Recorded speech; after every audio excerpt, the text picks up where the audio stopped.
Que a graça de Jesus, que o amor de Deus o Pai, que a comunhão do Santo Espírito esteja sobre você, esteja sobre mim.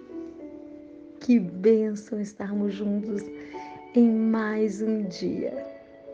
Ontem, quero pedir desculpa para vocês.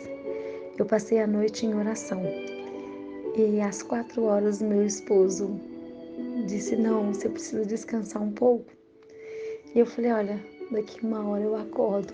E eu não consegui acordar. Por isso hoje eu estou até gravando mais cedo para nós não corrermos esse risco. Porque estar aqui com vocês traz alegria ao meu coração. Eu quero orar. Vamos orar? Paizinho querido, louvado e exaltado seja o teu nome. Senhor, eu venho diante do teu altar render graças, louvores, bendizer o teu santo nome. Mas também, Senhor, eu venho colocar os meus irmãos no teu altar, as suas famílias, colocar esse contexto que estamos vivendo, Pai. Aqui, na história de Davi, a guerra era espiritual e hoje estamos vivendo também uma guerra espiritual. E esse coronavírus, ele vai atingir principalmente a economia. Sabemos que as profecias estão se cumprindo, Pai. Mas tome conta de todos os teus filhos que precisam de fé neste momento para acreditar que a tua palavra nos diz que o nosso pão será certo. E eu te louvo por isso, Senhor. Em nome de Jesus, eu te agradeço e peço que o Senhor derrame sobre nós teu Espírito Santo. Amém. Em nome de Jesus. Amém.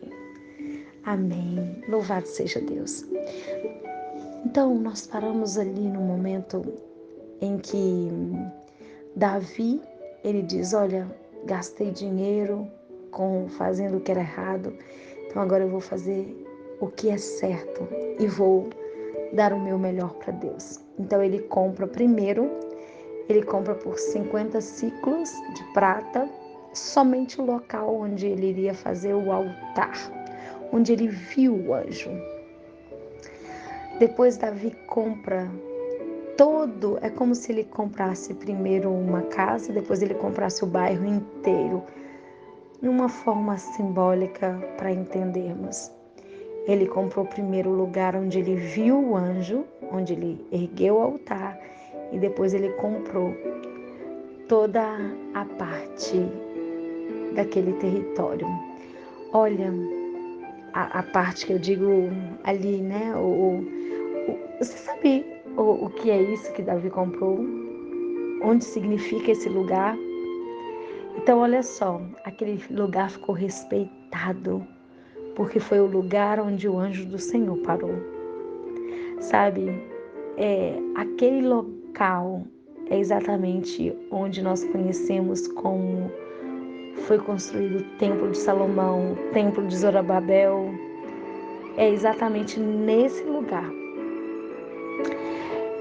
Eu queria só compartilhar algo com vocês. Eu até citei na oração, que é sobre o que nós estamos vivendo.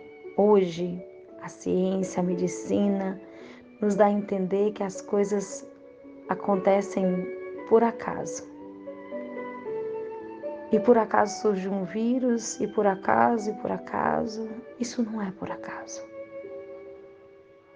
Nós não podemos esquecer do que fala o profeta Ezequiel. E eu gostaria de ler com vocês, eu gostaria que você abrisse a sua Bíblia e acompanhasse em Ezequiel 14, verso 12. Veio a mim a palavra do Senhor dizendo. Então, Deus fala para Ezequiel e Deus vai falar dos seus 4 juízos para Ezequiel. Ezequiel 14 diz assim, ainda que estivesse no meio dela, esses 3 homens, Noé, Daniel e Jó, eles pela sua justiça livrariam apenas as suas almas diz o Senhor Deus. Agora eu gostaria de ler o verso 15 com vocês. Se eu fizer passar pela terra as feras selvagens, e elas desfilarem de modo que fique desolada, ninguém possa passar por ela por causa das feras. Então, nós vamos ver aqui os juízos de Deus. Verso 16. E esses 3 homens estivessem no meio dela, diz o Senhor, vivo eu, diz o Senhor, nem os filhos e nem as filhas livrariam, eles só ficariam livres e a terra seria assolada. O verso 17. Ou se trouxer a espada sobre aquela terra e eu disser, espada, passa pela terra, se eu cortar dela homens e animais. Então, olha só. Eu gostaria de ler também o verso 18 e o 19 com vocês aqui de Ezequiel. Nós estamos vendo alguns juízos do Senhor. Depois eu vou falar sobre os 4 juízos. No verso 21, na verdade, vai falar.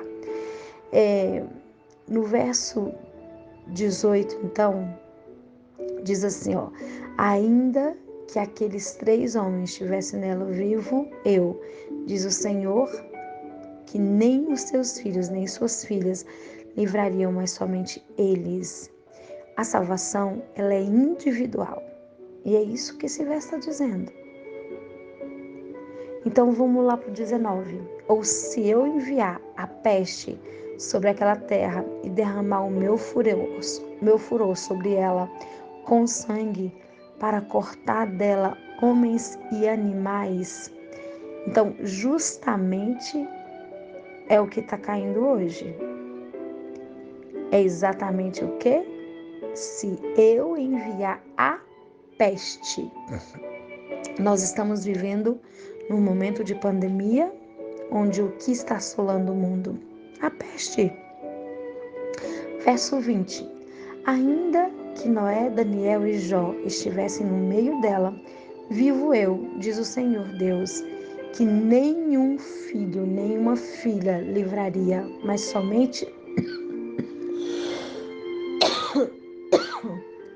me perdoe, mas somente eles livrariam a sua própria alma. O verso 21 diz assim, olha, sobre os 4 juízos de Deus. E os 4 juízos é a espada, a fome, as feras e a peste. Amanhã nós vamos continuar entendendo sobre os 4 juízos de Deus. Deus te abençoe, Deus te guarde.